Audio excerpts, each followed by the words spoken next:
This is Val, Uptown Swing, soul of Charleston. We spent more time in 20s Charleston, so it's all here.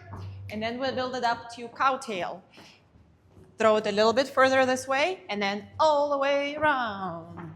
You can try one side, try the other side, or you could do a pattern of 8 count, which is 8, 1, 2, 3, 4, 5, 6, 7, 8, 1, 2, 3, 4, 5, 6, 7. Again, that prep on even is really important for it. Or you could do half, half, half, so just one circle.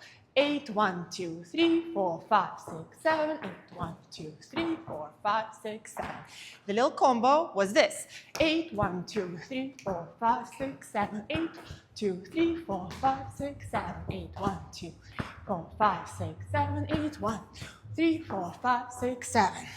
Now this thing, you go cowtail and up here. Or you could do the other way around. 1, 2, 3, 4, 5, 6, 7. Or 1, 2, 3, 4, 5, 6, 7. We added a little lock turn there. If you go 1, 2, 3, 4, 5, 6, 7.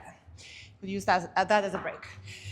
Then we did fall of the log, which your normal fall of the log is here. 5, 6, 7. You could make it 20s Charleston. So we practice that a little bit. Sometimes you can kick like this here or do this. And then I ask you to kind of like improvise and try either looping these things here and then going into fall of the log. Or adding steps. Boom, pa, pa, pa, pa. Just mess around with that and let the music lead you. And that is what we did.